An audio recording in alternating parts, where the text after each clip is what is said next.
Time is not drifting. It is pressing.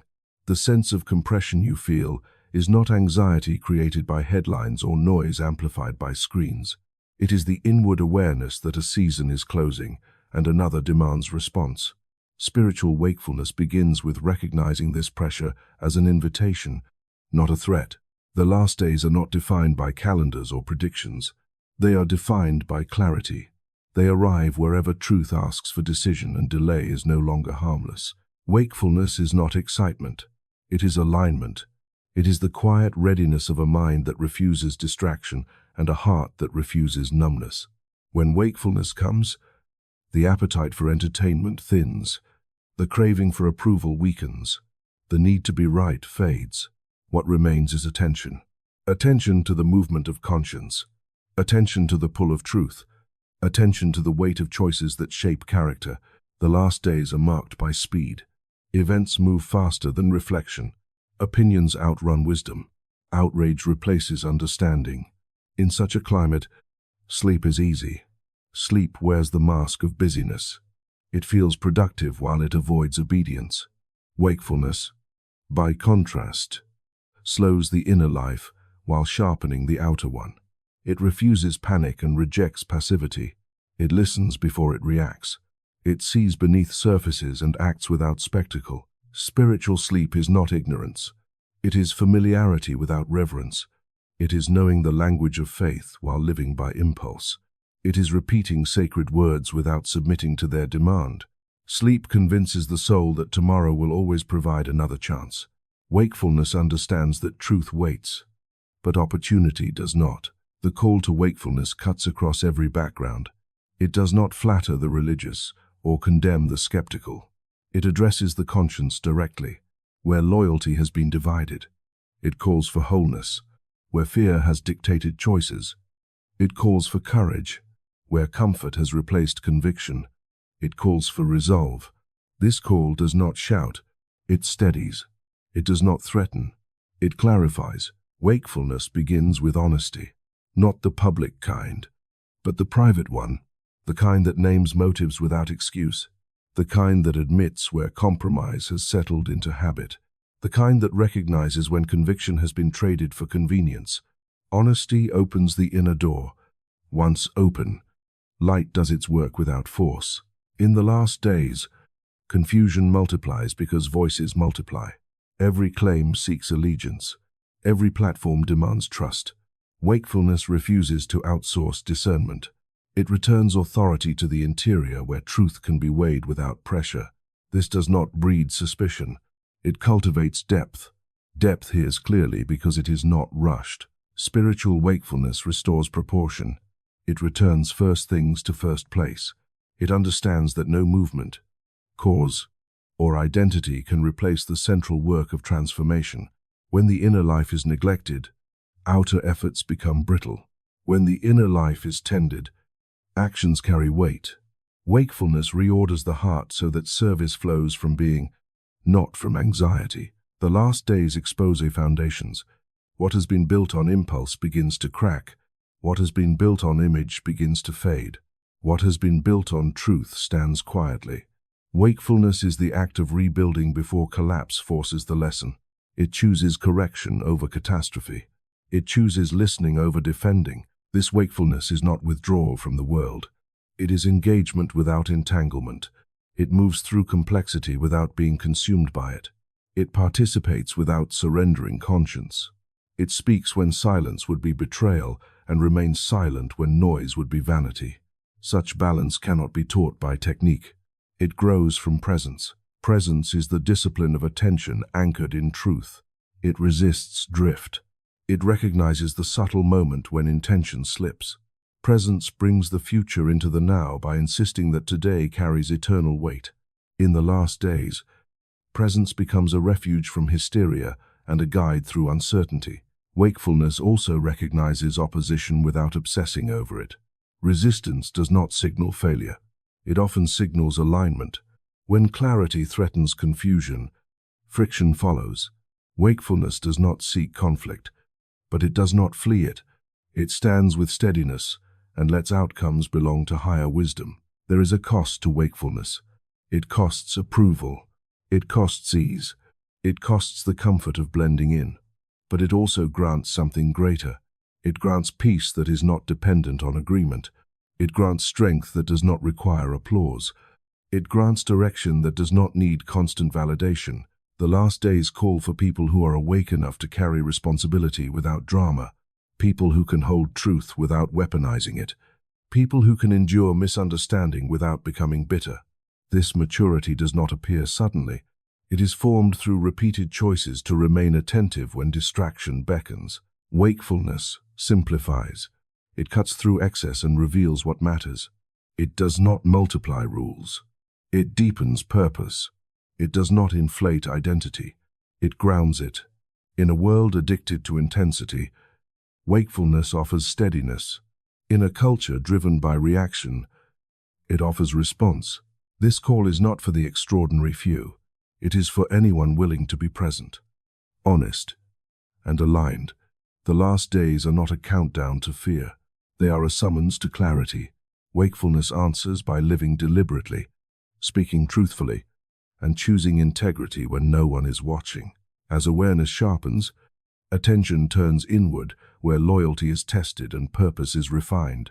The ground is prepared for a choice that will define direction, not once, but daily. The church exists where conflict is unavoidable, not conflict of noise or spectacle, but conflict of allegiance. Wherever truth confronts distortion, resistance forms. Spiritual warfare is not a metaphor for dramatic behavior. It is the daily tension between what elevates the human soul and what diminishes it. The church stands on this line whether it acknowledges it or not. This front line is not geographical. It is interior. It runs through motives, desires, fears, and loyalties. The church is most engaged in warfare not when it is loud, but when it is clear. Confusion weakens resistance. Clarity strengthens it. The battle is won or lost in the inner life, long before it appears in visible outcomes. Spiritual warfare intensifies wherever responsibility is accepted. When people choose integrity over convenience, pressure appears. When truth is valued above approval, opposition follows. This is not accidental. Forces that thrive on distraction and division cannot tolerate alignment. They rely on fragmentation. The church threatens that structure simply by remaining whole. The front line demands endurance rather than excitement. Many mistake warfare for constant activity. True engagement requires steadiness. It asks for consistency in character when results are slow. It asks for faithfulness when recognition is absent. It asks for obedience when shortcuts promise faster outcomes. Warfare tests patience more than courage. The church weakens itself when it confuses warfare with performance. Noise does not equal power. Visibility does not equal authority. Authority grows from coherence. When belief and behavior align, presence becomes formidable without force. The most effective resistance often appears unimpressive. It persists quietly while surface movements exhaust themselves. Spiritual warfare also exposes leadership, not by talent, but by substance. Leaders on the front line cannot rely on charisma. Charisma fades under pressure. Only conviction endures. Where leadership seeks admiration, it fractures. Where leadership seeks truth, it stabilizes. The church advances when leadership models surrender rather than control. This warfare is not against people. People are never the enemy. Confusion is the enemy. Fear is the enemy. Deception is the enemy. When the church forgets this distinction, it turns weapons inward and wounds itself. Discernment keeps the focus clear. It separates the person from the influence that distorts them. The front line reveals the cost of faith. Faith that remains theoretical avoids strain. Faith that becomes embodied attracts resistance. This resistance is not punishment. It is refinement. It strips away dependency on comfort and reveals what is essential. What remains after pressure is truth. Spiritual warfare demands sobriety. Emotional extremes weaken perception. Panic distorts judgment. Euphoria clouds discipline. The church must learn steadiness. Steadiness listens before reacting. It refuses to be manipulated by outrage cycles. It recognizes when silence preserves strength and when speech is required. Prayer is not an escape from warfare. It is engagement at its deepest level. Prayer realigns attention. It restores proportion. It reminds the soul where authority resides. In prayer, fear loses its leverage. Anxiety dissolves into clarity. Prayer does not change reality by force. It changes perception so that reality can be faced without distortion. The front line also requires unity without uniformity. Unity forms around purpose, not personality. It does not demand sameness of expression. It demands agreement of direction. Division weakens resistance because it scatters energy. Unity concentrates it when the church remembers its center. Peripheral differences lose their power to divide. Spiritual warfare tests commitment over time. Initial resolve is easy. Sustained faithfulness is difficult. Weariness invites compromise. Repetition tempts neglect. The front line is held by those who continue without novelty. They show up without applause. They remain attentive when momentum fades. The church must resist the temptation to fight with the tools of the world. Manipulation, fear tactics, and coercion produce short-term compliance but long-term decay. Warfare waged without integrity corrodes the one who fights it. True strength remains aligned with truth, even when truth appears costly. This front line is also where compassion deepens. Exposure to struggle clarifies priorities. Judgment softens. Understanding widens. The church learns to hold firmness without harshness. It learns to confront without contempt. Such balance does not weaken resistance. It strengthens it by removing hypocrisy. Spiritual warfare is continuous because formation is continuous. There is no final state of arrival. Each day presents choices that reinforce alignment or invite drift. The church advances not by grand victories, but by accumulated faithfulness. Small obediences compound into resilience. The front line sharpens awareness of dependence. Self-sufficiency collapses under sustained pressure. The illusion of control dissolves. What remains is trust. Trust anchors effort without anxiety. It allows action without obsession. Trust steadies the church when outcomes remain uncertain. The warfare also clarifies mission. Distractions lose appeal when resources are limited. The essential rises. The unnecessary falls away. The church discovers what it can release and what it must protect. Such clarity does not emerge in comfort. It emerges under demand. On this front line, success is not measured by dominance, but by fidelity. Fidelity to truth. Fidelity to conscience. Fidelity to love that refuses to become conditional. This fidelity carries quiet authority. It does not need constant defense. It stands. As this posture stabilizes, the nature of engagement shifts. The church no longer reacts to every provocation. It responds from center. Energy is conserved, focus sharpens, resistance becomes sustainable. From this steadiness, deeper tensions surface. The struggle moves from external opposition to internal compromise. The line of conflict narrows. Attention turns inward, where justice, fear, and surrender intersect. The battle deepens, preparing the ground for a more personal reckoning. Justice is not a theory learned late in life. It is felt before it is taught.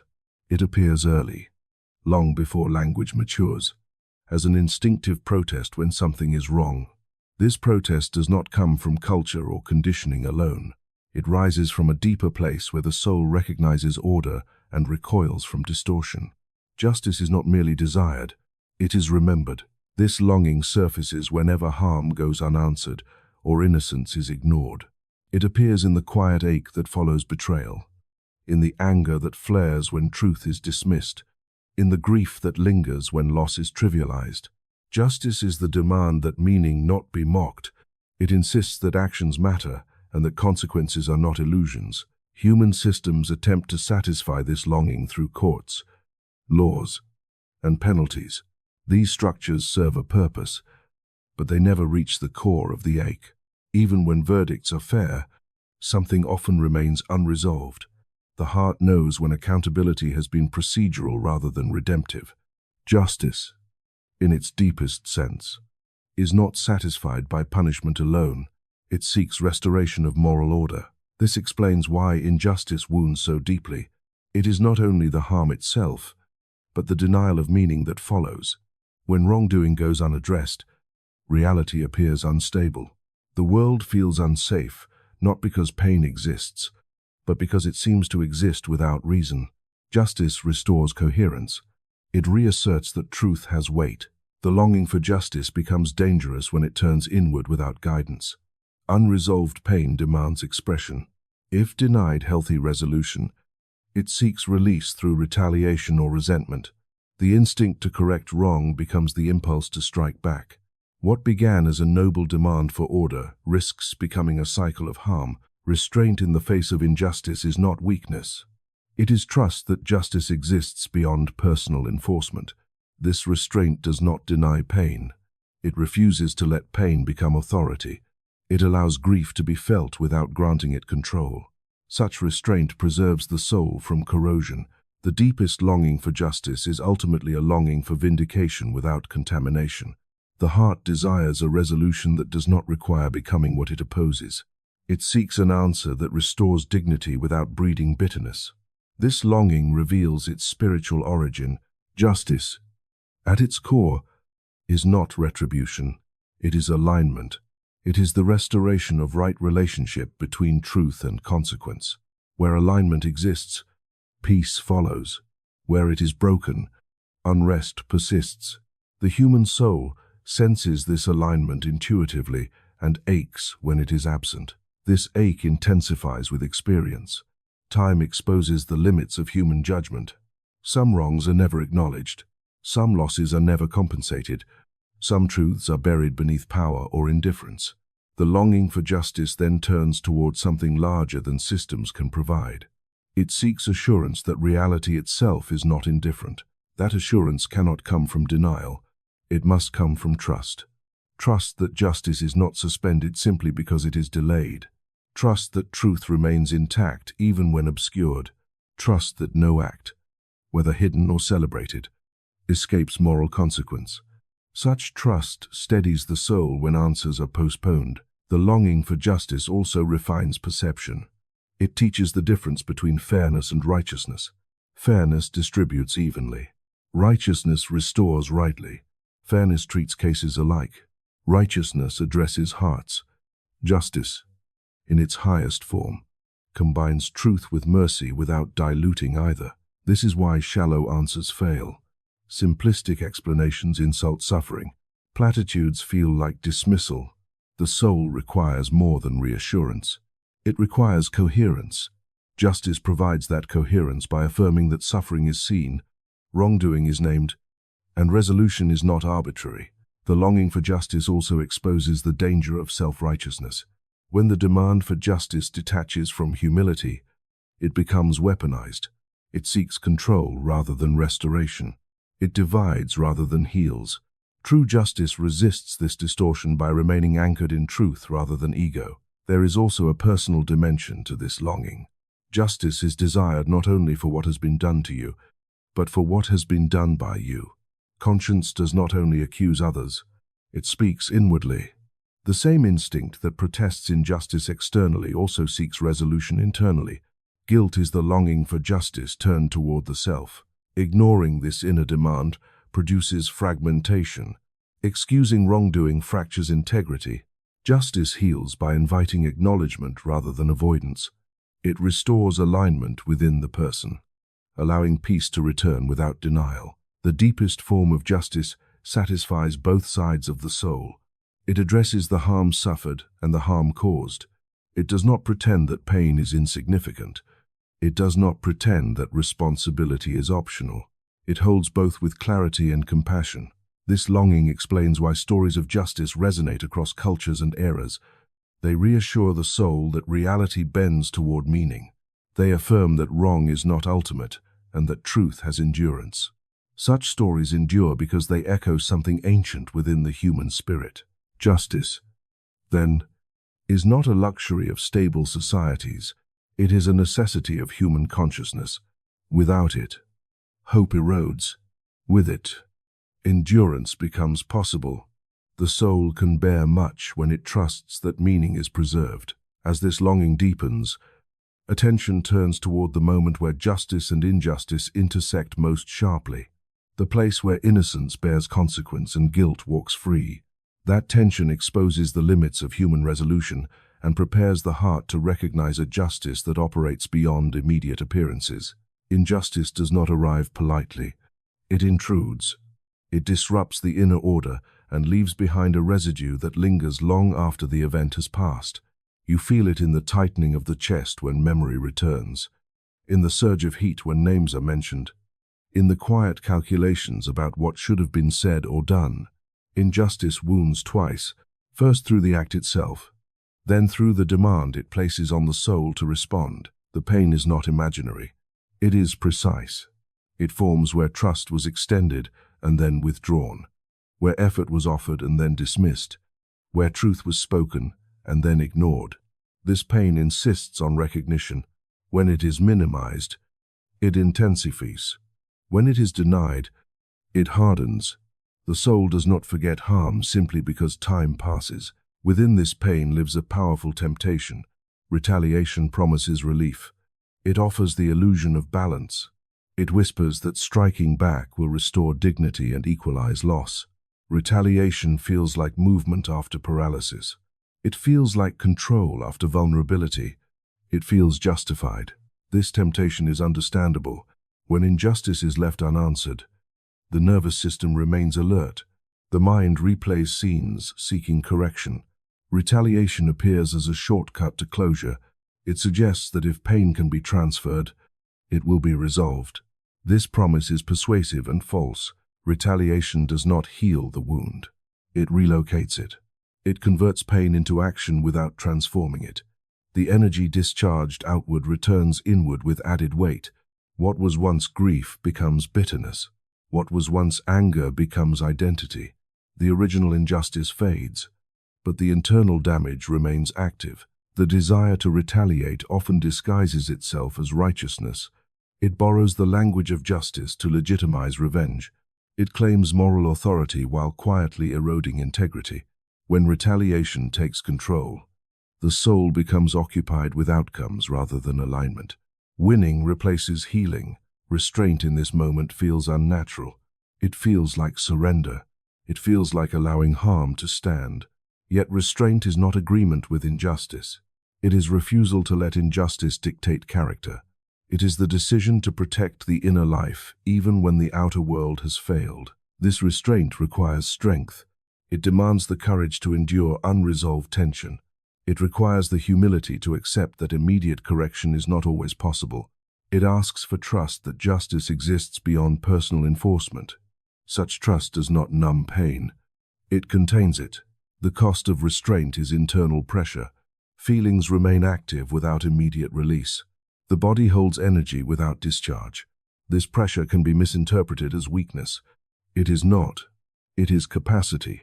It is the ability to hold complexity without fragmentation. When restraint is chosen, the work moves inward. The focus shifts from correcting others to stabilizing the self. This shift is not avoidance. It is preparation. A stabilized inner life is not easily provoked. It responds rather than reacts. It preserves clarity under strain. The pain of injustice also exposes dependency. When identity is anchored to approval or outcome, injustice destabilizes it completely. Retaliation then becomes an attempt to recover lost validation. When identity is anchored more deeply, injustice still hurts, but it does not erase coherence. There is also fear beneath the urge to retaliate. Fear that silence will be interpreted as consent. Fear that patience will invite repetition. Fear that restraint will be mistaken for insignificance. These fears demand attention, not obedience. They reveal where reassurance has been sought from unstable sources. Retaliation offers certainty. It produces immediate feedback. It creates a clear narrative of right and wrong. Restraint leaves space. It tolerates ambiguity. It waits. This waiting is not passive. It is attentive. It observes the movement of conscience without forcing resolution. Over time, restraint clarifies what retaliation obscures. It reveals motives, It separates truth from impulse. It exposes the difference between dignity and pride. Pride seeks restoration through dominance. Dignity preserves itself without display. The pain of injustice also invites empathy. Exposure to harm sharpens awareness of vulnerability. Judgment softens when suffering is acknowledged rather than projected. Retaliation narrows perception. Restraint widens it. It allows understanding to grow without excusing harm. This does not mean boundaries are abandoned. Restraint does not require continued exposure to harm. Distance can be chosen without hostility. Limits can be enforced without malice. Such boundaries are firm because they are clear, not because they are aggressive. The temptation to retaliate often peaks when witnesses are present. Public injustice amplifies humiliation. The urge to restore image intensifies. Retaliation then becomes performance. It seeks to correct perception rather than reality. This focus drains energy without producing peace. Restraint restores agency. It returns choice to the present moment. It interrupts the reflex to mirror harm. By refusing imitation, restraint preserves originality. It keeps the soul from becoming an echo of the injury it received. There is also a spiritual dimension to this choice. Retaliation claims authority over outcome. Restraint releases it. This release is not abdication. It is alignment with a justice that does not require corruption to operate. It trusts that moral consequence exists even when unseen. Over time, restraint transforms memory. The event remains, but its power diminishes. Pain becomes information rather than command. The nervous system learns that safety does not depend on striking back. This learning restores calm. The pain of injustice never justifies becoming unjust. Retaliation confuses symmetry with justice. True justice restores order without replicating harm. It preserves humanity on both sides of the wound without collapsing distinction. As restraint settles, attention turns toward a deeper question, not how to answer injustice, but how injustice can be carried without destroying the one who bears it.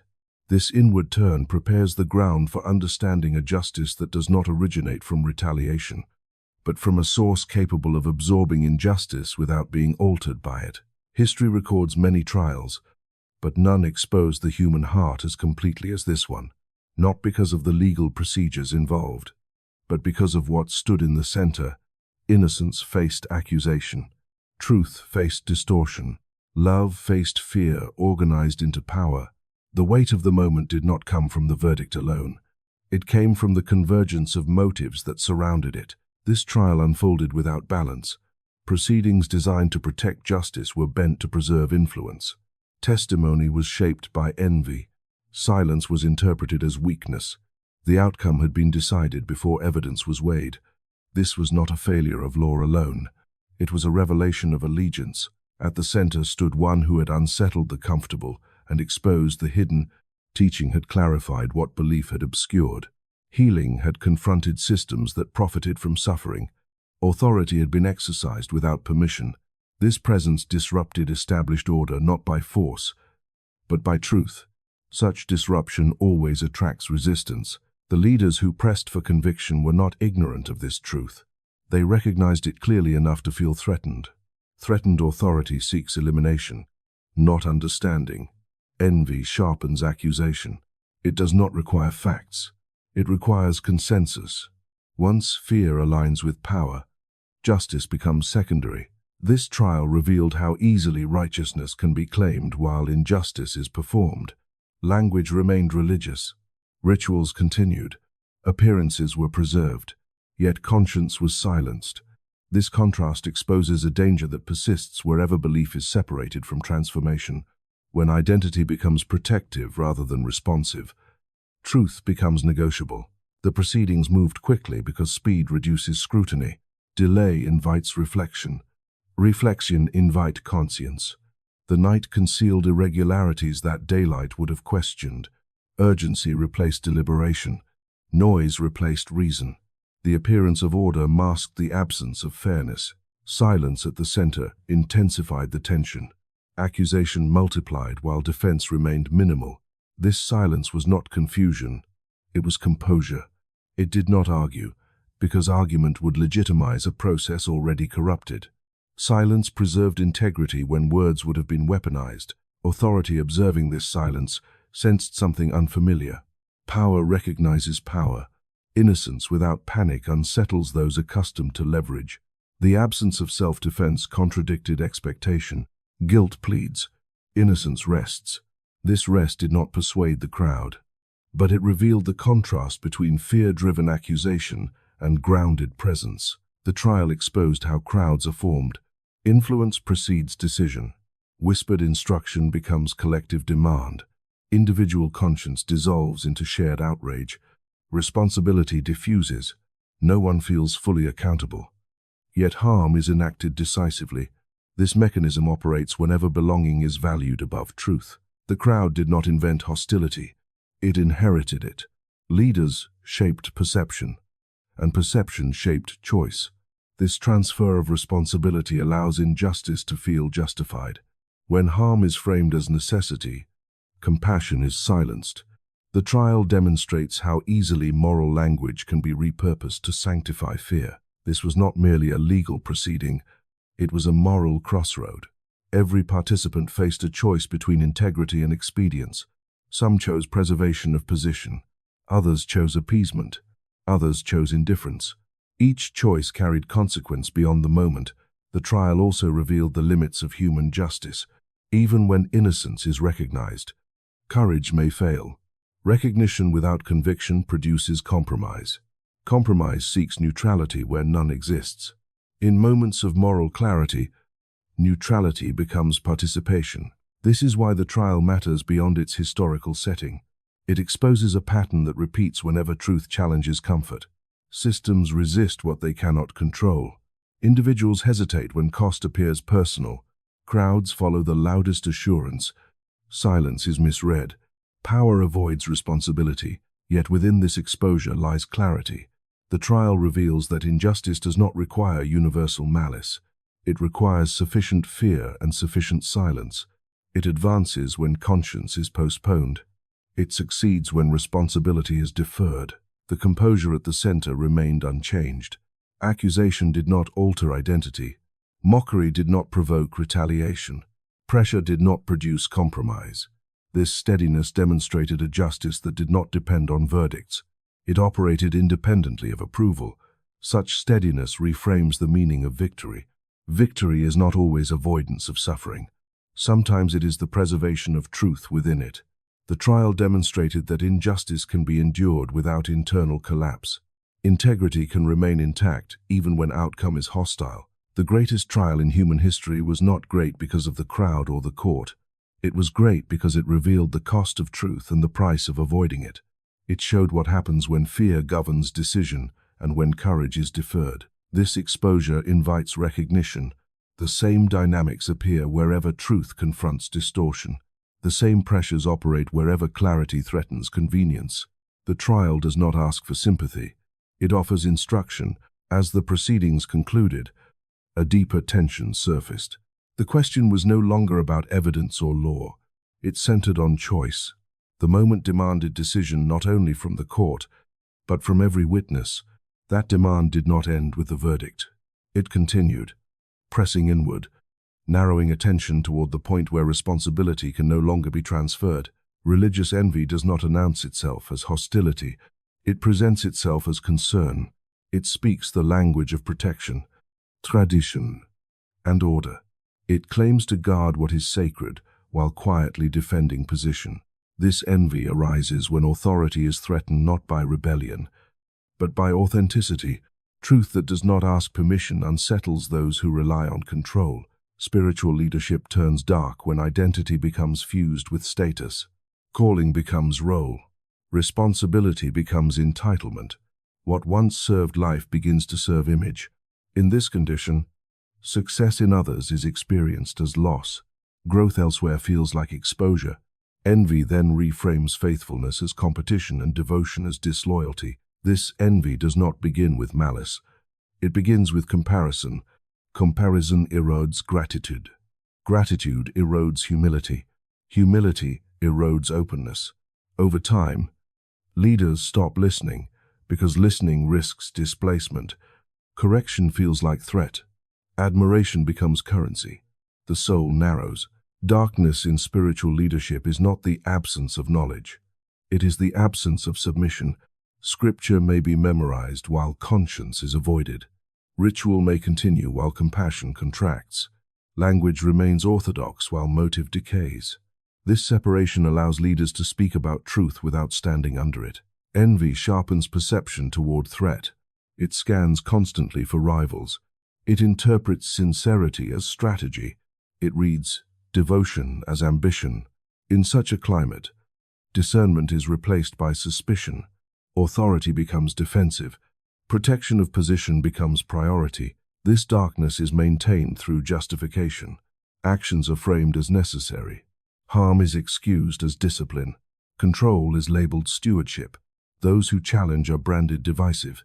The community is taught to fear deviation rather than seek understanding. Loyalty is measured by silence. Spiritual leadership loses light when it forgets that authority is entrusted, not possessed. Entrusted authority remains accountable. Possessed authority resists accountability. The former invites correction. The latter suppresses it. Where correction is suppressed, decay accelerates. Religious envy often targets what cannot be controlled. Unscripted compassion, unmanaged influence, life that spreads without endorsement. Rather than examining why life flows elsewhere, envy seeks to block it. Suppression feels safer than transformation. This darkness reveals itself most clearly in moments of exposure. When confronted with innocence that carries authority without aggression, envy intensifies. Silence from the accused amplifies insecurity. Calm presence unsettles those who rely on reaction. The contrast exposes motive. Spiritual leadership becomes dangerous when preservation of influence outweighs care for people. At this point, individuals become expendable. Narratives are shaped to justify outcomes. Facts are arranged to protect reputation. The community absorbs the cost while leaders remain insulated. The tragedy of religious envy is that it corrupts what it claims to protect. In defending tradition, it betrays essence. In guarding structure, it abandons spirit. In enforcing conformity, it loses truth. The outer shell remains while the inner life drains. This darkness spreads quietly. It teaches followers to equate faith with compliance. Questions are discouraged. Exploration is framed as doubt. Growth is limited to approved paths.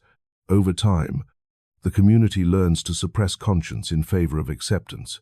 This suppression weakens discernment. Leaders operating under envy often believe they are serving righteousness. Self-deception deepens because intention feels sincere, yet sincerity without alignment produces harm. The measure of leadership is not conviction alone, but the fruit it bears. Where fear multiplies, something has shifted. The darkness also reveals how power distorts perspective. Distance from consequence breeds callousness. Decisions are made without contact with suffering. Pain becomes abstract. When pain is abstract, empathy fades. When empathy fades, cruelty becomes possible without intent. Religious envy resists repentance because repentance threatens identity. Admitting error risks loss of authority. Authority then becomes brittle. Brittle authority cannot bend. It breaks or hardens. Both outcomes damage those beneath it. This condition is not limited to institutions. It appears wherever spiritual influence is sought for validation rather than service. Wherever approval replaces obedience. Wherever numbers replace transformation. The pattern repeats across contexts because it is rooted in human insecurity. Yet exposure carries possibility. Darkness becomes visible only in contrast to light. When envy is revealed, it loses some power. Awareness disrupts its momentum.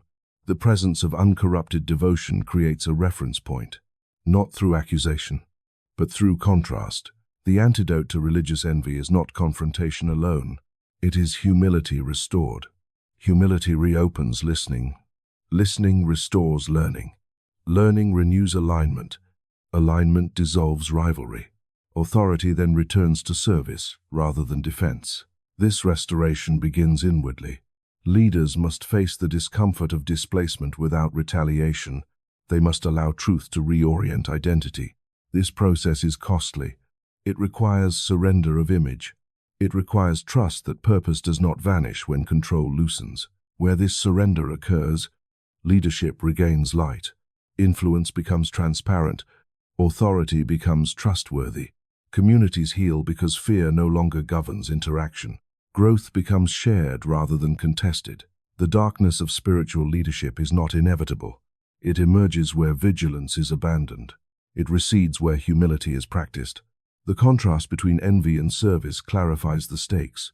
What is preserved through control decays. What is released through trust multiplies. As this pattern becomes clear, attention shifts from external accusation to internal alignment. The issue is no longer who holds power, but how power is held. This shift prepares the ground for understanding the silence that follows. A silence that refuses to compete and exposes darkness without becoming it. False accusation seeks reaction. It depends on agitation to justify itself. When innocence is confronted by distortion, the expected response is defense. Explanation, escalation. Silence disrupts this script. It refuses to validate a process already corrupted.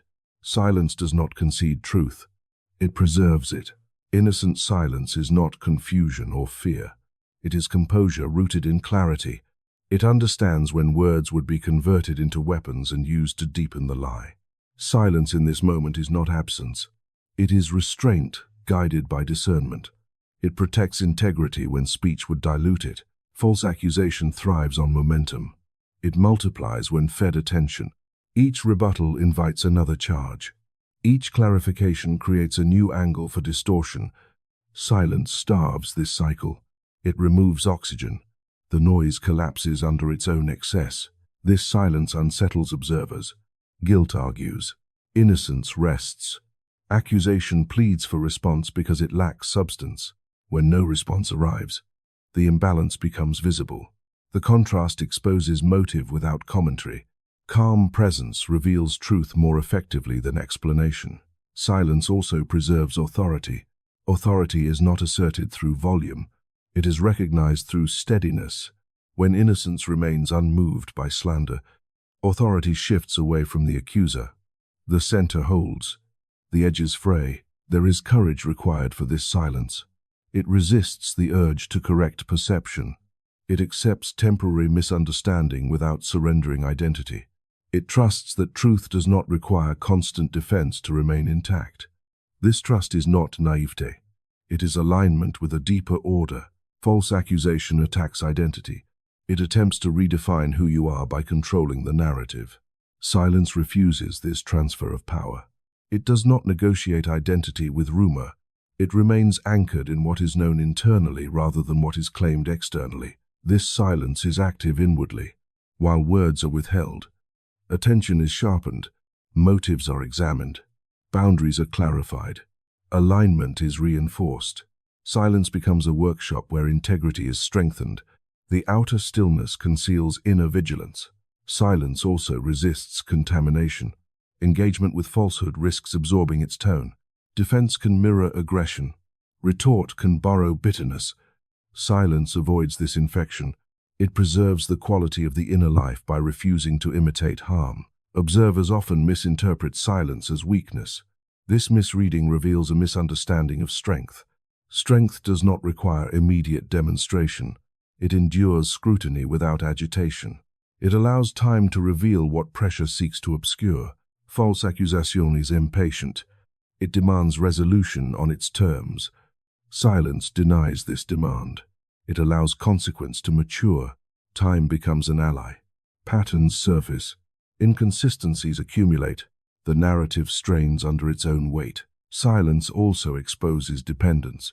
Those invested in accusation require reaction to feel validated. When reaction is withheld, insecurity intensifies. The accuser reveals need. The innocent reveals sufficiency. This inversion alters the field of power. This posture does not reject accountability. Silence does not avoid truth. It waits for a context where truth can be received rather than distorted.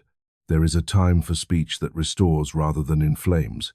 Silence prepares that moment by preserving clarity. The silence of the innocent also models restraint for witnesses. It demonstrates an alternative to outrage. It shows that dignity can be maintained without performance. This modeling carries influence beyond argument. It invites imitation rather than compliance. Internally, silence confronts fear. Fear insists that being misunderstood is intolerable. Silence proves otherwise. It teaches the nervous system that safety does not depend on immediate vindication. This learning restores equilibrium. False accusation often targets what threatens existing structures. Silence removes the spectacle that accusation seeks. It prevents the conflict from becoming theater. Without theater, manipulation loses effectiveness. Reality regains space. There is also a spiritual dimension to this silence.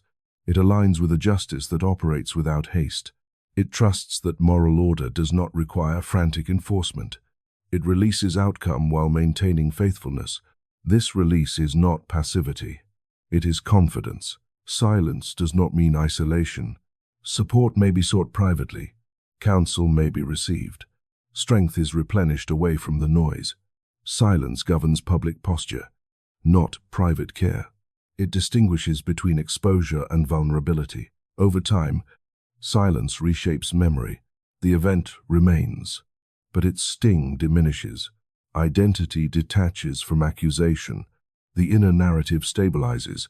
The soul learns that truth can be carried quietly without being diminished. False accusation eventually demands escalation to sustain itself. Each escalation exposes its lack of grounding.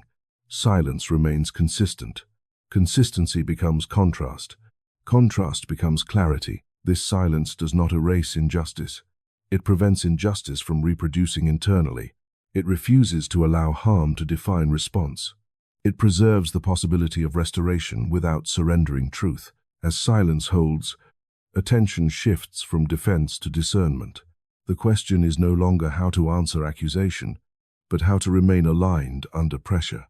This alignment reveals a deeper justice at work, one that does not rely on argument to assert itself and does not require innocence to shout in order to stand. Truth can be recognized without being obeyed. This tension defines the moment.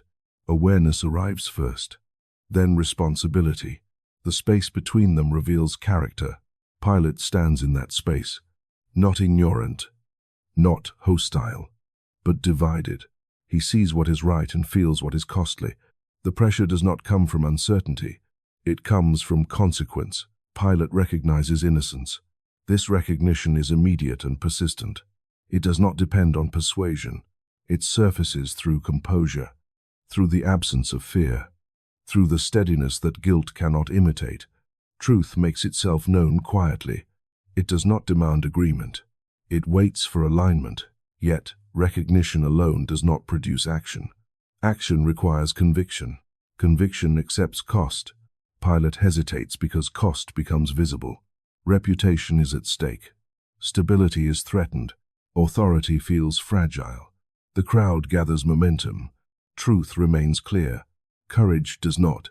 The pressure of the crowd operates through urgency. It compresses time. It insists that delay equals failure. It frames compliance as peacekeeping. Under this pressure, compromise begins to feel reasonable. Neutrality appears attractive. Responsibility is deferred to procedure. Hands are washed. Conscience remains stained. Crowds amplify fear because they distribute blame. No single voice feels fully accountable. Noise replaces reflection. Agreement replaces discernment. Pilate senses this mechanism and attempts distance. Distance feels safer than decision. Yet distance does not absolve responsibility. It only disguises it. The crowd does not invent its demand in isolation. It has been instructed, primed, and steered. Influence shapes desire before choice is expressed. Pilate knows this. He recognizes manipulation. Still, he yields to it. Knowledge without resolve becomes complicity. This moment exposes a common failure. Truth is honored verbally while being abandoned practically. Statements remain correct. Actions drift. The mind affirms what the will avoids. Such division erodes integrity from within. Pilate attempts compromise. Compromise promises escape without commitment. It seeks outcomes without ownership. It offers partial alignment that preserves appearance. Yet compromise cannot resolve moral tension. It postpones it. The unresolved pressure returns intensified.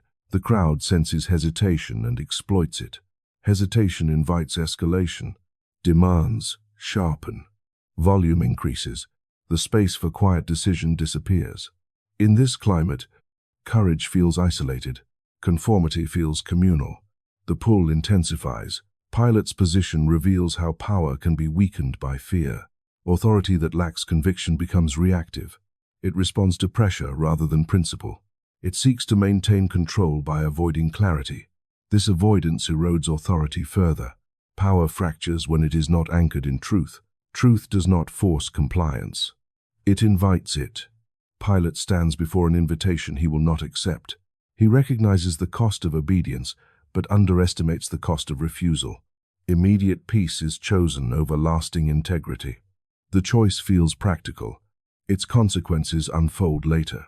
This moment teaches that neutrality in the presence of injustice is not neutrality at all. It is alignment with momentum.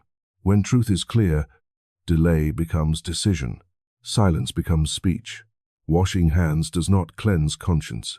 The pressure of the crowd also reveals the fragility of public approval. Approval demands continuous maintenance. It must be fed. It must be defended. Once chosen as guide, it becomes master. Pilate yields because he has already yielded internally. The crowd merely completes the process. Fear distorts perception. It magnifies threat and minimizes principle. It frames obedience as danger and compromise as safety. Under fear, values invert. What preserves integrity appears reckless. What erodes it appears wise. This inversion governs the moment. Pilate's struggle is not unique. It repeats wherever truth confronts convenience. It appears in boardrooms and homes, institutions and relationships. The names change. The dynamics remain. Truth waits. Pressure rises.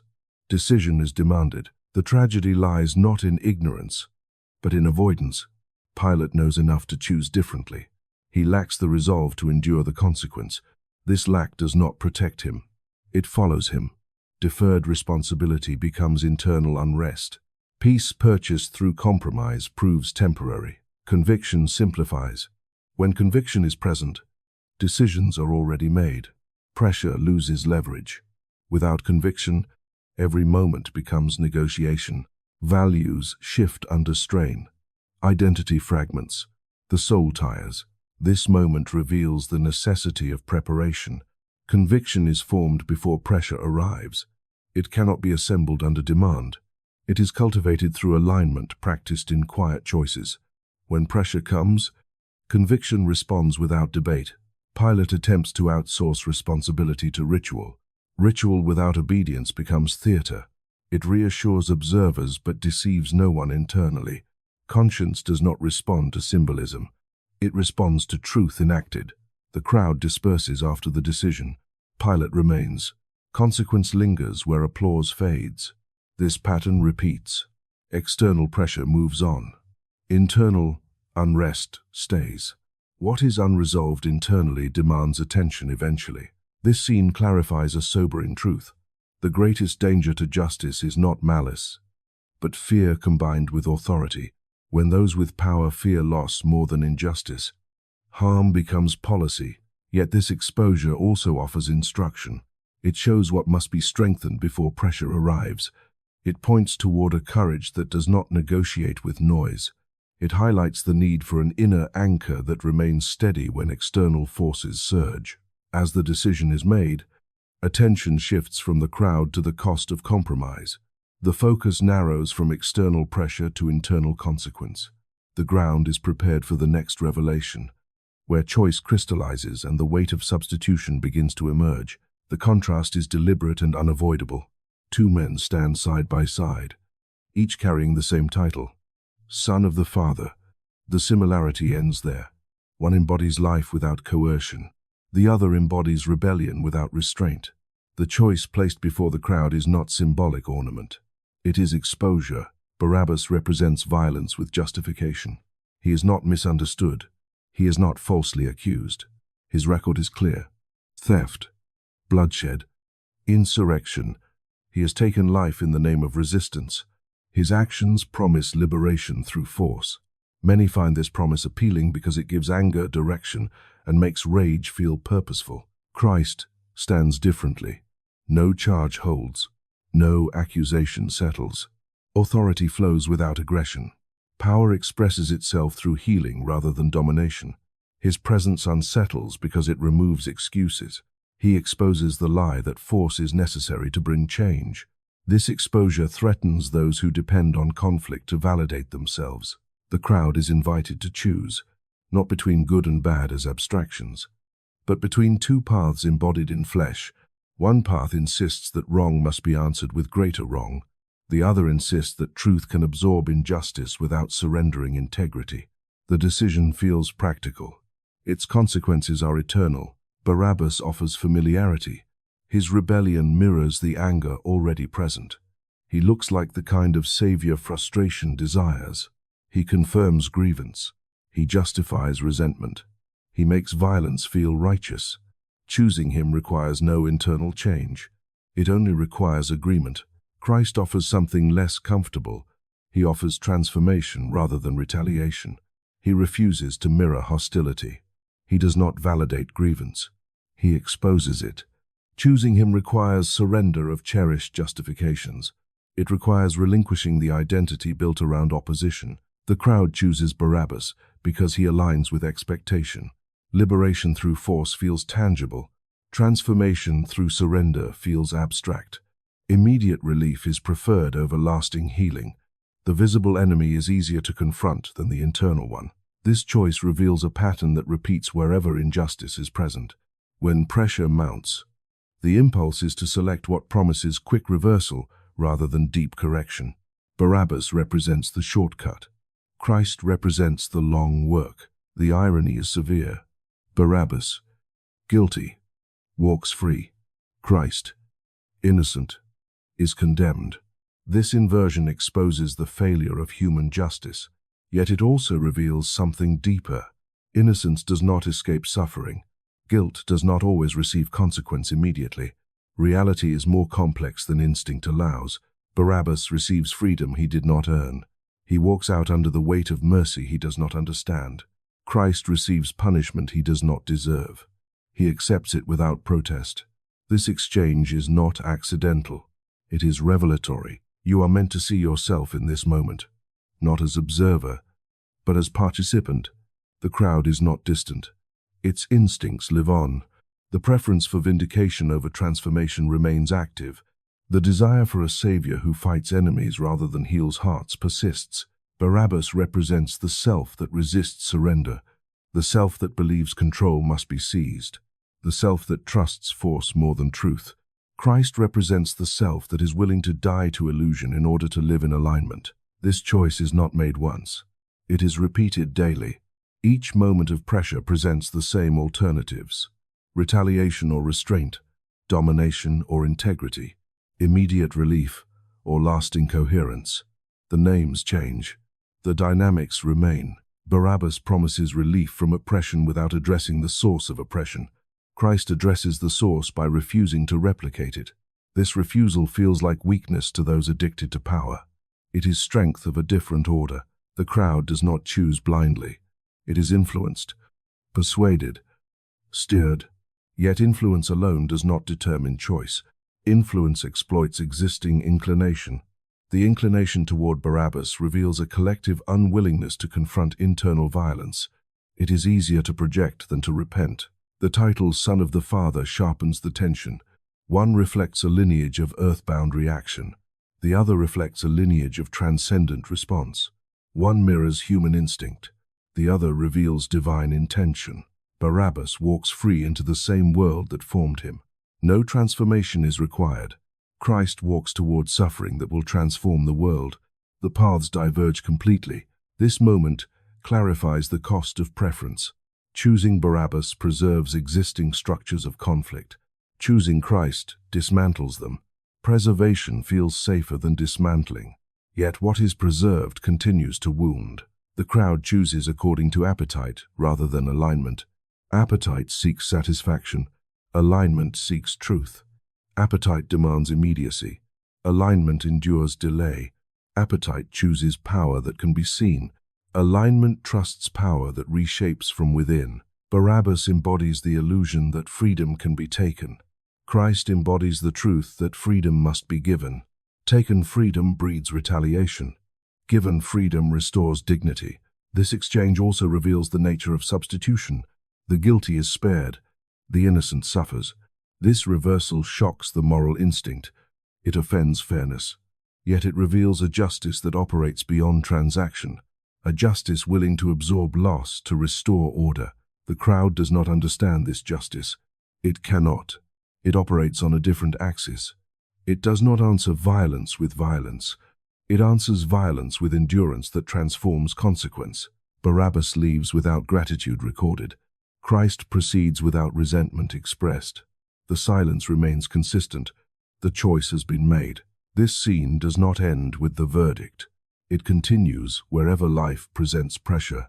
Each decision aligns you with one of these paths. The choice is rarely announced. It appears quietly in moments of strain. As this contrast settles, attention shifts inward. The question is no longer about two men in a court. It is about which impulse governs response. The exchange has exposed the heart. The weight of that exposure prepares the ground for understanding how substitution reshapes justice itself. Spiritual blindness does not begin with rejection of truth. It begins with distraction from it. The eyes remain open, but attention is guided elsewhere. What is seen is curated. What is heard is filtered.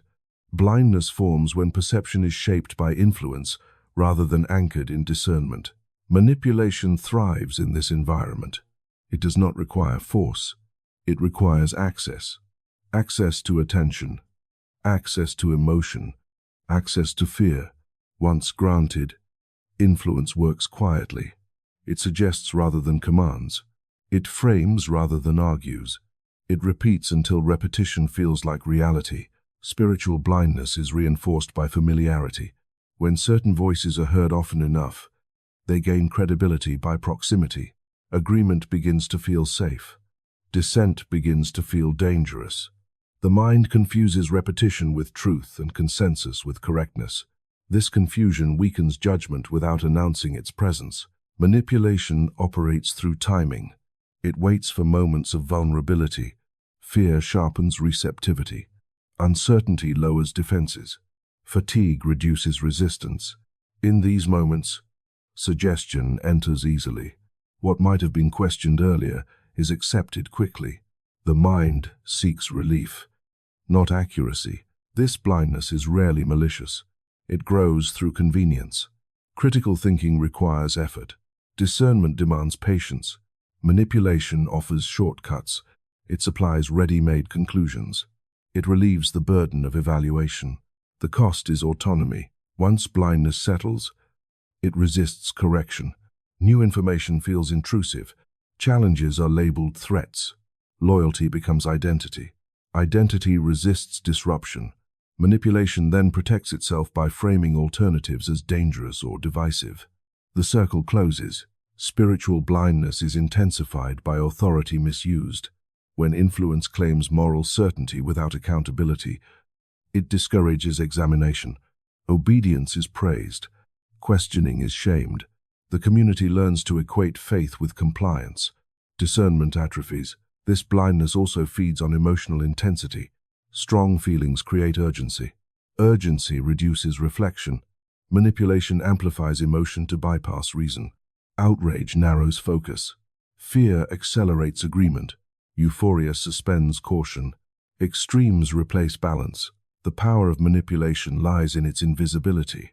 When influence is unseen, it feels natural. Thoughts appear self-generated. Desires feel authentic. The person believes choice is being exercised freely while direction has already been set. This illusion sustains control. Spiritual blindness thrives where inner life is neglected. Without regular self-examination, motives remain untested. Without reflection, impulse masquerade as conviction. Without stillness, noise becomes guide. Manipulation fills the space left by absence. This blindness does not eliminate conscience. It muffles it. The signal weakens under constant interference. When conscience speaks, it is dismissed as doubt. When clarity appears, it is postponed. Delay becomes habit. Habit becomes blindness. Manipulation also exploits belonging. Humans fear exclusion. Influence promises inclusion in exchange for agreement. The cost is integrity. Over time, belonging is purchased by silence. Silence reinforces distortion. Distortion becomes culture. The most effective manipulation frames itself as protection. It claims to guard truth from error, purity from corruption, unity from division. These claims sound noble. They appeal to loyalty, yet they often serve control rather than care. Protection becomes pretext. Spiritual blindness is revealed by reaction to light. When clarity appears, blindness resists it. Questions are deflected. Motives are attacked. The message is dismissed without engagement. This resistance signals attachment to influence rather than truth. The power of manipulation weakens when attention returns inward. Discernment is restored through quiet examination. What is being appealed to? Fear or truth? Identity or integrity? Convenience or alignment? These questions disrupt control. Manipulation loses effectiveness when language is examined. Exaggeration becomes visible. Absolutes are questioned. False dilemmas are exposed. Complexity is allowed. The spell breaks not through argument, but through awareness. Spiritual sight returns through practice. Regular engagement with truth recalibrates perception. Exposure to diverse perspectives sharpens discernment. Stillness restores proportion. Over time, the mind relearns how to weigh rather than react. This restoration requires courage. It risks misunderstanding. It may disrupt belonging, yet it preserves autonomy. The cost of clarity is often social discomfort. The cost of blindness is internal erosion. One preserves dignity, the other sacrifices it. Manipulation thrives on speed. Discernment requires pace. Slowing the process interrupts influence. Time allows conscience to surface. Reflection reintroduces accountability. Haste is the ally of distortion. Patience is the ally of truth. Spiritual blindness also distorts responsibility. Individuals feel less accountable for collective decisions. Harm is diffused across the group.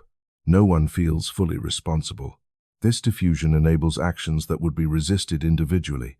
Manipulation relies on this diffusion. Restoring sight reclaims responsibility. Choice is owned again. Agreement is examined. Silence is evaluated. Participation becomes intentional. The individual re-enters agency. The power of manipulation diminishes when truth is internalized rather than outsourced. When discernment is practiced personally, influence must persuade rather than assume. Authority becomes transparent. Claims must withstand scrutiny. This does not produce isolation. It produces mature belonging. Unity, grounded in truth rather than fear, endures pressure. It allows disagreement without collapse. It values alignment over uniformity. Spiritual blindness is not cured by exposure alone. It is healed by humility. Humility admits susceptibility. It acknowledges that influence affects everyone. This admission restores vigilance. Vigilance protects clarity. As sight returns, patterns become visible. Manipulation is recognized without obsession. Influence is evaluated without paranoia. The inner life stabilizes. Reaction gives way to response. This clarity prepares the heart for a deeper understanding of justice. When manipulation loses power, responsibility sharpens. The question shifts from who influenced the choice to who bears its consequence. With sight restored, the soul is ready to face the cost of decision without distortion. Sovereignty does not mean absence of pain. It means presence of purpose when pain arrives. Injustice and suffering do not signal abandonment. They reveal a reality larger than immediate outcome. When events appear disordered, sovereignty affirms that meaning has not collapsed. It remains active, though not always visible. Suffering unsettles because it contradicts expectation. You assume that what is right should prevail quickly, and what is wrong should be corrected decisively. When this does not occur, Trust is tested. The question is not whether injustice exists, but whether it governs reality. Sovereignty answers without haste. It declares that injustice is permitted without being endorsed, and suffering is allowed without being wasted. This distinction matters. Permission is not approval. Allowance is not indifference. Sovereignty does not require that events be good in themselves. It ensures that no event escapes purpose. This assurance steadies the soul when explanation is absent. Injustice wounds because it violates order. Sovereignty restores order without requiring immediate reversal. It operates across time rather than reacting within moments. This broader operation frustrates impatience but preserves coherence. What appears delayed is not denied. What appears lost is not erased. Suffering often exposes the limits of human judgment. You measure reality by outcome. Sovereignty measures by alignment. Outcome may appear unfavorable, while alignment remains intact. Integrity can be preserved even when circumstance deteriorates. This preservation is not consolation, it is strength. When injustice occurs, the instinct is to ask why. Why this loss? Why this betrayal? Why this delay? Sovereignty does not always answer why. It answers who holds authority when why remains unanswered. This shift moves attention from explanation to trust. Trust does not numb pain. It stabilizes it. Pain remains real without becoming final. Trust allows grief without surrendering meaning. It permits lament without despair. Sovereignty does not silence sorrow. It holds it within purpose. In suffering, perspective narrows. Attention fixates on the wound. Sovereignty widens perspective without minimizing harm. It invites you to see beyond immediacy, beyond the present moment, beyond the visible frame. This invitation does not rush healing. It anchors it. Injustice often tempts retaliation because it feels like restoration. Sovereignty offers a different restoration, not through symmetry of harm, but through transformation of consequence. This transformation may be unseen initially. It unfolds as character is formed, discernment sharpened, and dependence clarified. Suffering reveals dependency. Comfort sustains illusions of control. Pain dismantles them. This dismantling feels like loss. It is also clarity. What remains after illusion falls is what can endure. Sovereignty uses suffering to expose what cannot support life. This exposure is not punishment. It is instruction. It teaches what cannot be learned through ease. It reveals priorities without debate. It shows where trust has been misplaced. This revelation is costly. It is also liberating. Injustice tests allegiance. Not allegiance to outcome, but to truth. When truth is upheld without reward, allegiance deepens. When integrity is maintained without validation, faith matures. Sovereignty honors this allegiance even when the world does not. The timing of sovereignty often conflicts with human urgency. You want resolution now. Sovereignty works toward completeness. Completeness includes formation. Formation requires process.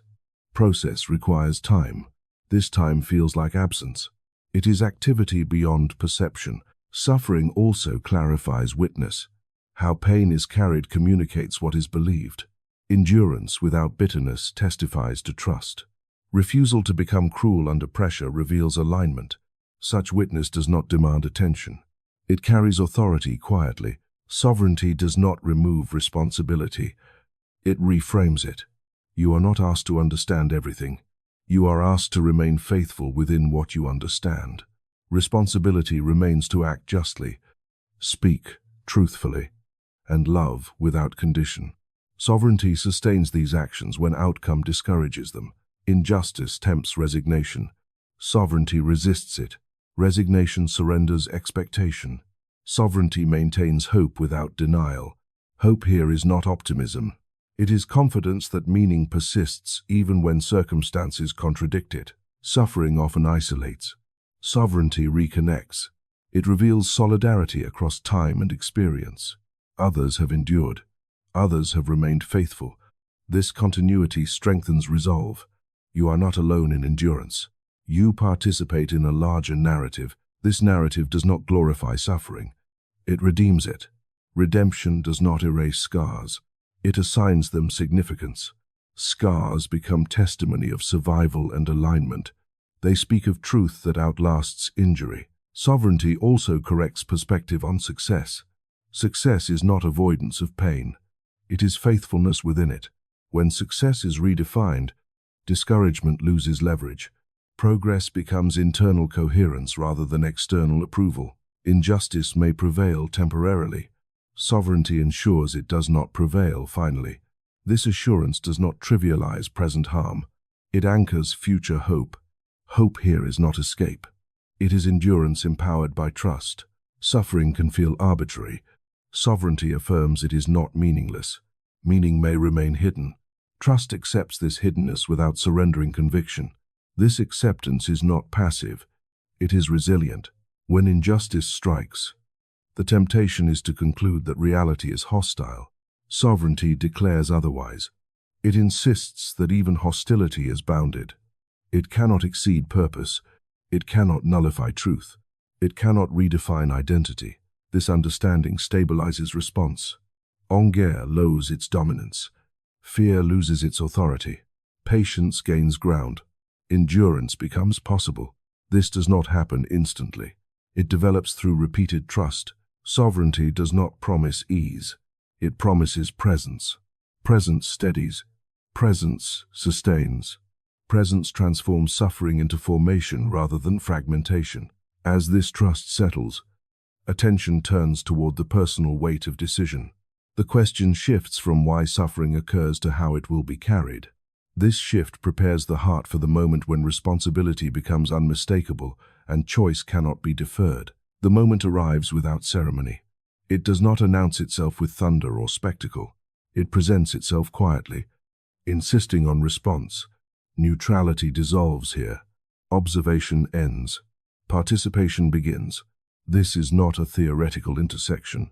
It is personal, immediate, and decisive. Christ does not fit comfortably within categories. He cannot be reduced to teacher, symbol, or influence without losing coherence. His claims resist dilution.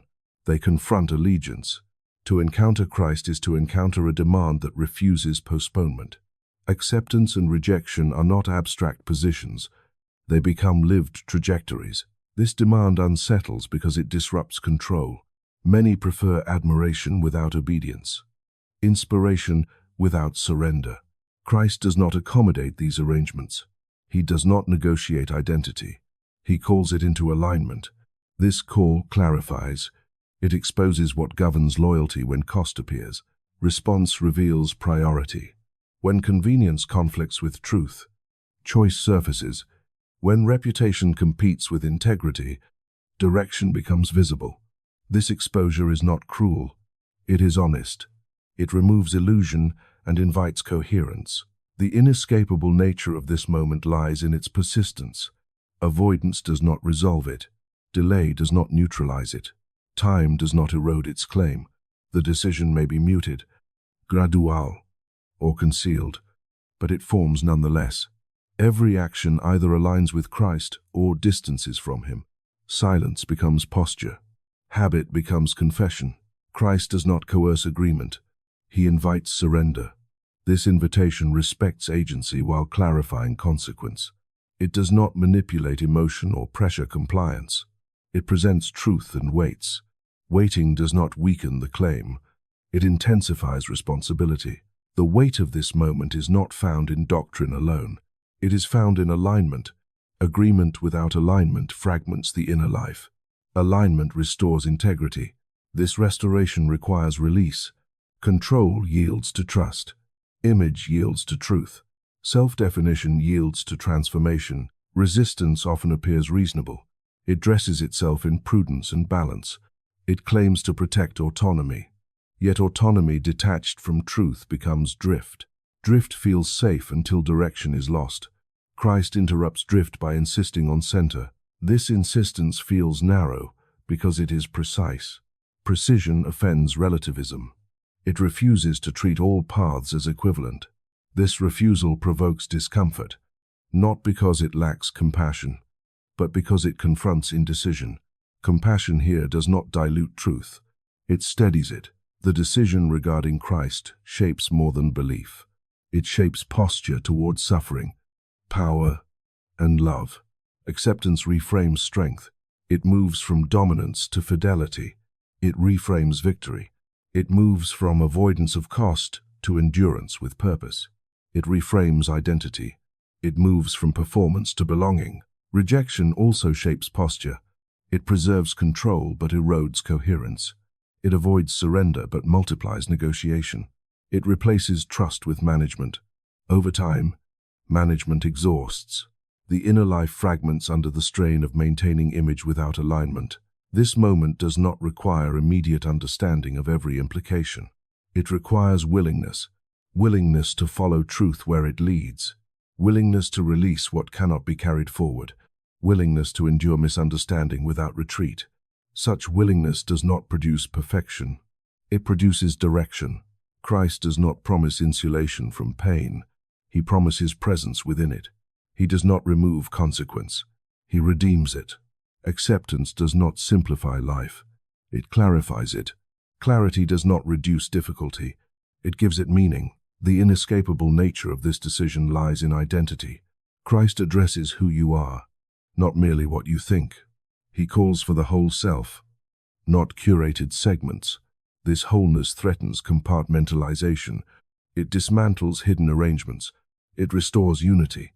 Many attempt partial alignment, selective obedience, conditional trust. These arrangements offer temporary relief. They preserve comfort while avoiding surrender. Over time, they fracture. Integrity demands coherence. Coherence demands decision. The decision is not validated by intensity. It is validated by consistency. Daily alignment confirms allegiance. Small obediences compound into direction. Quiet faithfulness carries more weight than dramatic declaration. The path is formed through repetition. This decision also reorders community. Relationships adjust. Some deepen, others loosen. Alignment clarifies affinity.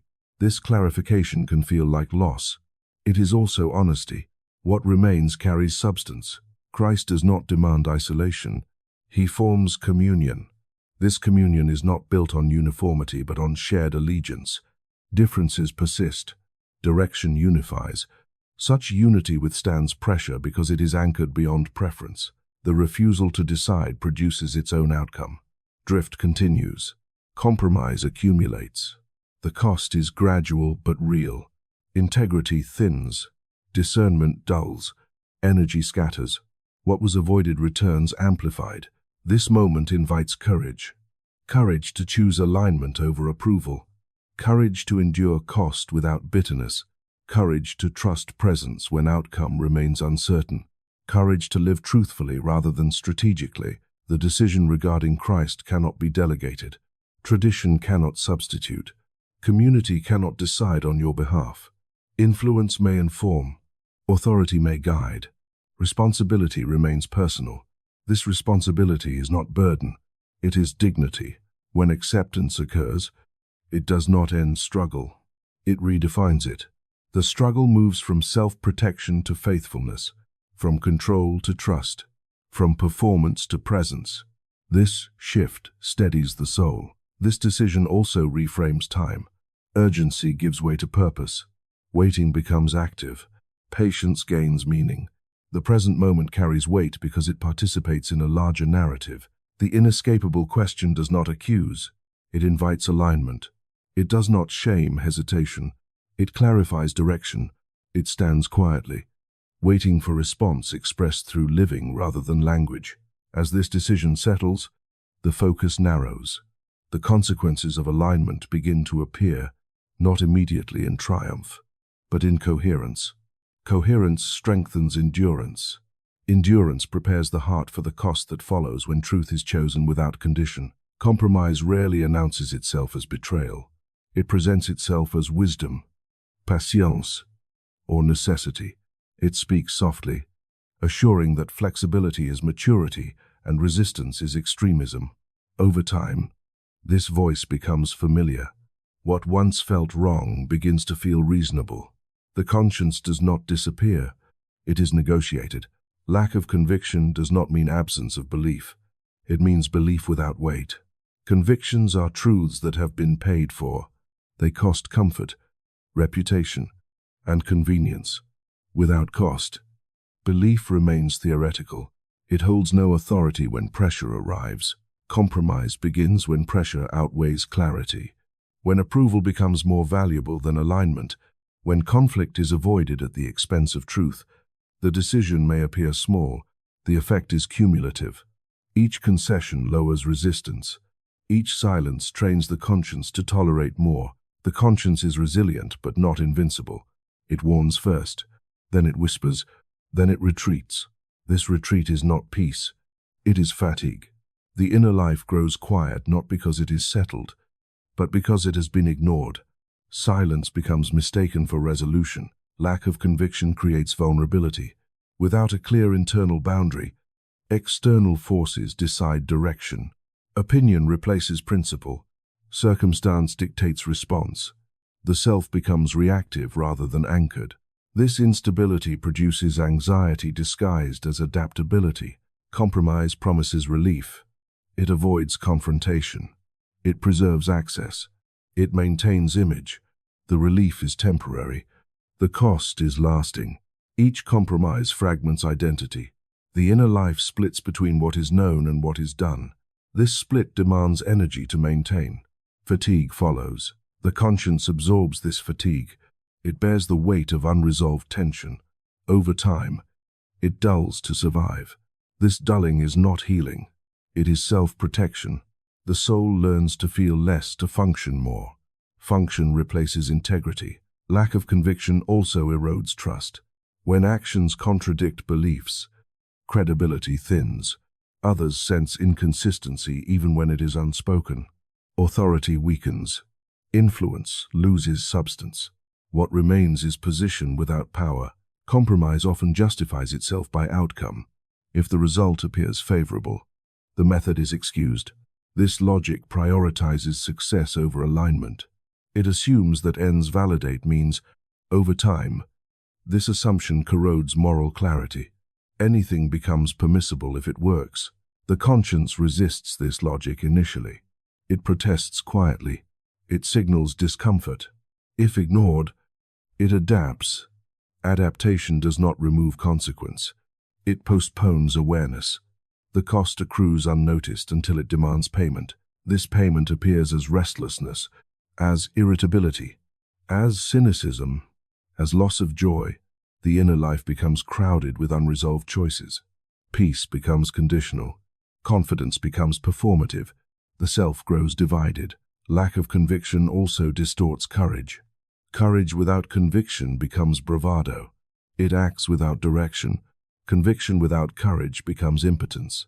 It believes without movement. Integrity requires both. Compromise undermines both simultaneously. Pressure reveals conviction. When stakes rise, clarity must already exist. Decisions cannot be manufactured under duress. They must be drawn from settled alignment. Without this alignment, compromise becomes default. The cost of compromise is not always immediate consequence. Often it is delayed erosion. Values blur. Discernment weakens. What once required justification becomes routine. The conscience adapts to survive repeated violation. This adaptation is dangerous because it mimics peace. Conflict subsides. Tension decreases. Yet the absence of tension does not equal alignment. It signals resignation. The conscience has ceased to argue. This cessation is not victory. It is surrender. Lack of conviction also affects community. Compromise spreads quietly. It sets precedent. Others observe accommodation and adjust accordingly. Standards shift without announcement. What was once unthinkable becomes acceptable. Culture follows compromise. The conscience bears witness even when silenced. It records decisions internally. It remembers alignment lost. This memory surfaces unexpectedly. In moments of quiet, in moments of crisis, in moments when pretense fails, the weight returns. Restoring conviction requires honesty. Honest acknowledgement of compromise without excuse. This acknowledgement reawakens conscience. Pain accompanies this awakening. Pain is evidence of life. It signals that integrity can still be restored. Conviction is rebuilt through alignment, not declaration. Small acts of obedience retrain the conscience. Consistency restores sensitivity. Truth practiced regains authority. Over time, confidence returns. Not the confidence of image, but of coherence. The cost of conviction is visible. It risks misunderstanding. It may sacrifice opportunity. It invites resistance. Yet it preserves dignity. It stabilizes identity. It strengthens endurance. The conscience becomes ally rather than adversary. Compromise avoids immediate loss. Conviction accepts it. This acceptance is not recklessness. It is clarity. It recognizes that some losses protect greater goods. Integrity preserved outweighs advantage gained. Lack of conviction leaves the self vulnerable to regret. Regret emerges when cost becomes undeniable. It asks why alignment was traded for approval. This question lingers. Conviction prevents it. The conscience was designed to guide, not to accuse endlessly. When honored, it provides direction. When ignored, it becomes burden. The burden grows with each compromise. Relief comes through restoration, not suppression. As conviction strengthens, pressure loses leverage. Decisions become simpler, not easier. The inner life stabilizes. The need to justify diminishes. Alignment speaks quietly through action. This restoration prepares the heart for endurance. Endurance requires settled conviction. Without it, pressure will always negotiate integrity. With it, integrity stands without negotiation. The cost of conscience ignored is fragmentation. The reward of conscience honored is coherence. This coherence does not remove struggle. It gives it meaning. Meaning sustains endurance when consequence arrives. Barabbas does not stand in the story as an anomaly. He stands as a mirror. His release is not a footnote. It is revelation. In him, fallen humanity is placed under light without disguise. Not misunderstood, not partially innocent, clearly guilty, clearly destructive, clearly responsible. Barabbas is not condemned for belief. He is condemned for action. Theft, violence, insurrection. He is torn at the fabric of society and left blood in his wake. No argument is offered for his innocence because none exists. His guilt is settled. His sentence is deserved. And yet, he walks free. This is not sentiment. This is substitution. A guilty man released because an innocent man is condemned in his place. The exchange is not metaphorical. It is literal. One life removed from punishment, another life absorbing it. Barabbas represents humanity stripped of excuses, not the sanitized version that claims good intentions, not the curated image that highlights virtue, the raw version that acts from fear, rage, and self-interest, the version capable of destruction when unchecked. This is why Barabbas unsettles. He is not foreign. He is familiar. His rebellion reflects impulses that live beneath restraint, the urge to strike back, the desire to overthrow rather than submit, the belief that force will restore dignity. These impulses do not disappear with education or religion. They wait for permission. Barabbas does not ask for mercy. He does not repent publicly. He does not express gratitude in the record. He receives freedom without transformation. This detail matters. The exchange is not triggered by his goodness. It is granted despite his guilt. This exposes the nature of substitution. It is not earned. It is given. It does not validate behavior. It interrupts consequence. It does not deny guilt. It absorbs punishment elsewhere. Barabbas walks out carrying freedom he did not purchase. The weight of that freedom is unknown to him. Yet its cost is immense. The cost is borne by another. This imbalance offends fairness. It challenges instinct. It reveals a justice that does not operate by transaction alone. Fallen humanity prefers transaction. Earned reward. Deserved punishment. Clear exchange. Substitution disrupts this framework. It introduces grace where accounting expects balance. Grace feels unsafe because it cannot be controlled. Barabbas is free while unchanged. This is not endorsement. It is exposure. Freedom without transformation is dangerous. Left alone, Barabbas will likely return to the same patterns. Release alone does not heal rebellion. It only postpones consequence. This is where the image deepens. Humanity desires freedom without surrender, release without repentance, benefit without alignment. Barabbas embodies this desire. He receives escape without conversion. The story does not present this as ideal. It presents it as warning. The innocent takes the place of the guilty. This does not excuse guilt. It reveals mercy. Mercy does not redefine wrong as right. It creates space for transformation that punishment alone cannot produce. Barabbas is humanity before transformation. Guilty, exposed, released. What follows is unresolved. Freedom creates opportunity. It does not guarantee change. Change requires response. This is why the image presses inward. The question is not whether Barabbas deserved freedom. He did not. The question is what is done with freedom once received. Freedom without response returns to bondage. Freedom with alignment becomes restoration. The exchange reveals the depth of human need. If Barabbas represents fallen humanity, then fallen humanity cannot rescue itself. Rebellion cannot heal rebellion. Violence cannot cleanse violence. Insurrection cannot restore order. The substitute must be different in nature. Innocent, unwilling to retaliate, capable of absorbing injustice without becoming it. This difference is essential. Without it, substitution collapses into symmetry. Barabbas is spared. The innocent is scourged. The innocent carries the weight of guilt, not his own. This is not accidental. It is intentional. It exposes the true cost of freedom. Fallen humanity often underestimates this cost. Freedom is treated as entitlement. Rights are emphasized. Responsibility is minimized. Barabbas walks free without visible reckoning. The reckoning occurs elsewhere. This separation is critical. When consequence is deferred, it does not disappear. It relocates. Someone pays. Someone absorbs. Someone carries what others escape. Barabbas does not ask to be substituted. Humanity did not request substitution. Yet it is offered. This offer does not force transformation. It invites it. Invitation respects agency. It does not coerce response. The image challenges pride. Pride insists on self-sufficiency. Substitution declares insufficiency. Pride resists this declaration.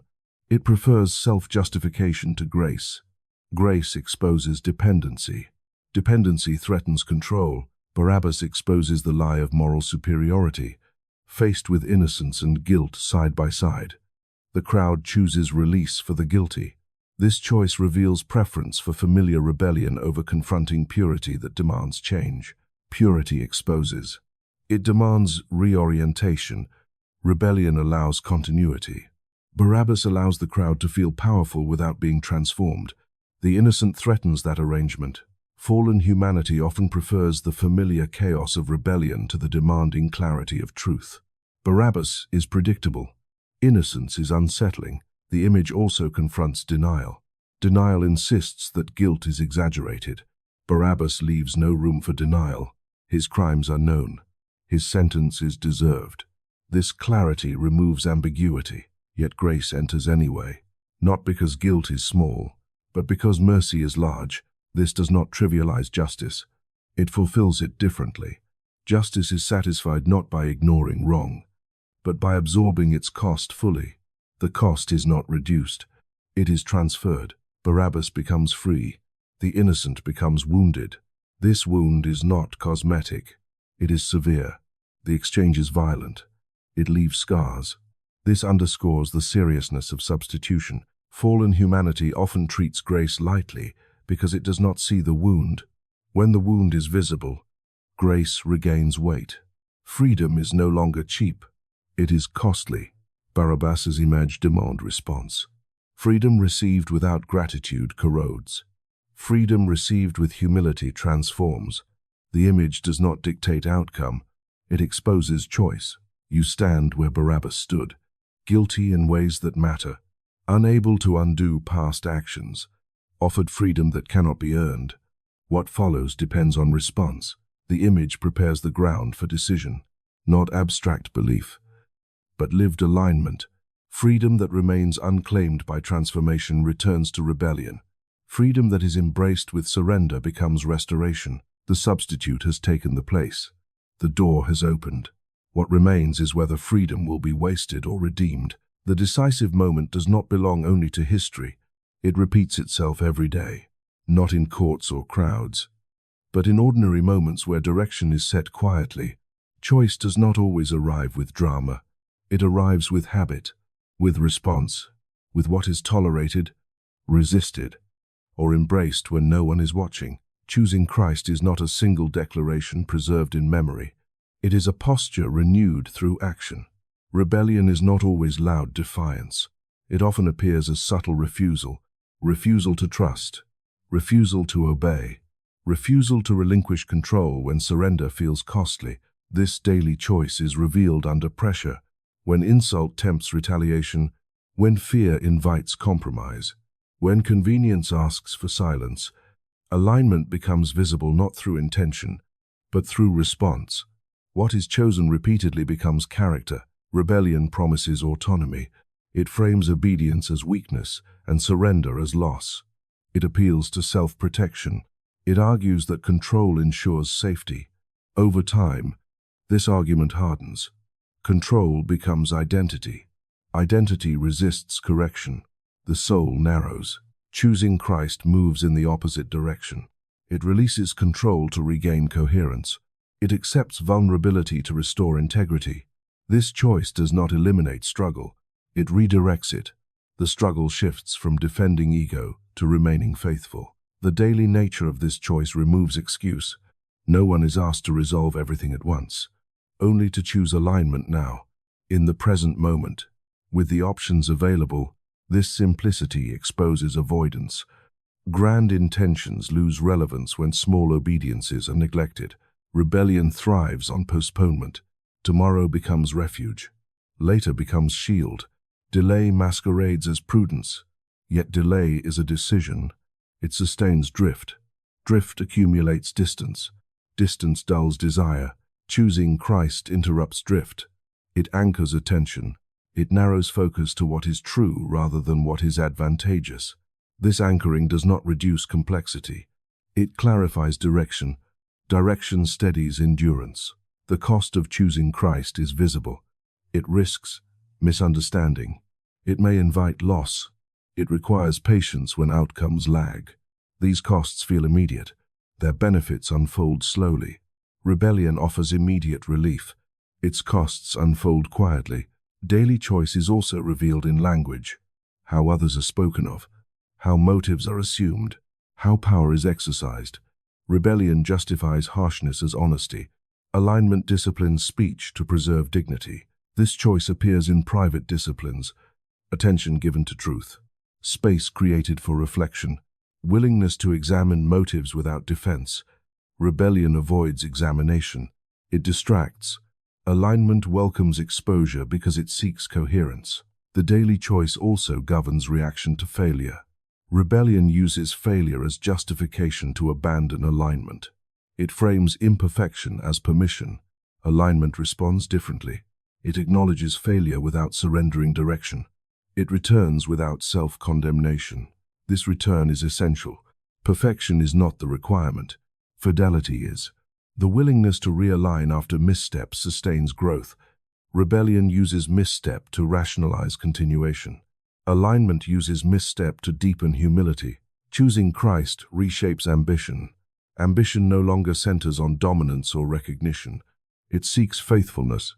This does not remove excellence. It redefines it. Excellence becomes alignment under pressure rather than applause without cost. Rebellion distorts ambition. It prioritizes outcome over integrity. It measures success by advantage gained rather than truth preserved. Over time, this distortion erodes satisfaction. Achievement fails to quiet restlessness.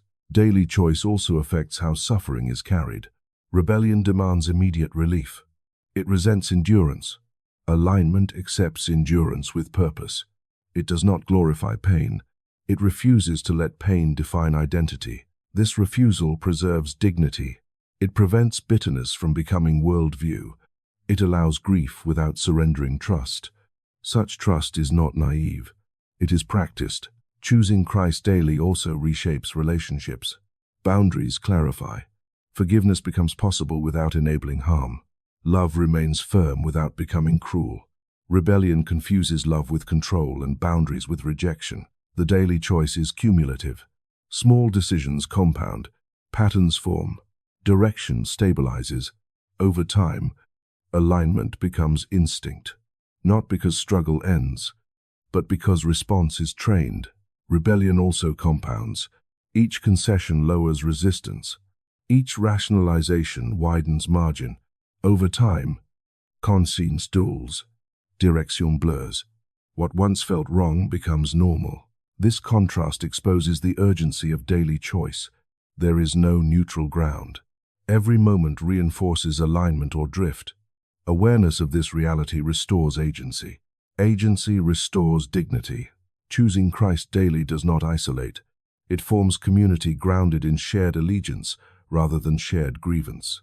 Such community withstands disagreement because it is anchored beyond preference. Rebellion fragments community. It bonds through opposition rather than purpose. Such bonds weaken when the enemy changes. Alignment endures because it is rooted in truth rather than reaction. Daily choice also clarifies identity. Identity ceases to be negotiated with circumstance. It stabilizes around alignment. This stability does not harden the heart. It frees it. The temptation to treat this choice as abstract weakens resolve. It must remain concrete, chosen in speech, in thought, in restraint, in courage, in silence when silence preserves dignity, in action when action protects truth. This choice does not demand constant intensity. It demands consistency. Consistency outlasts emotion. It carries alignment through seasons of fatigue. The daily choice is the ground where transformation occurs, not through grand gestures, but through faithful repetition. Repetition trains desire. Desire shapes direction. Direction forms destiny. Choosing Christ daily does not remove rebellion's appeal. It weakens it. Each aligned response diminishes rebellion's authority. Over time, what once tempted loses strength. Rebellion never disappears entirely. It waits for opportunity. Awareness maintains vigilance. Vigilance preserves alignment. The daily choice restores simplicity, not ease, but clarity. Clarity steadies the soul. The question narrows. Will alignment be chosen here? Now. Again, this repetition does not exhaust. It strengthens. The soul grows familiar with truth. Familiarity breeds confidence. Confidence enables endurance. The daily choice is not about proving worth. Worth is not at stake. Direction is. Each choice writes trajectory. Rebellion leads back to fragmentation. Alignment leads toward coherence. Coherence sustains life. The choice remains. Quiet, persistent, daily.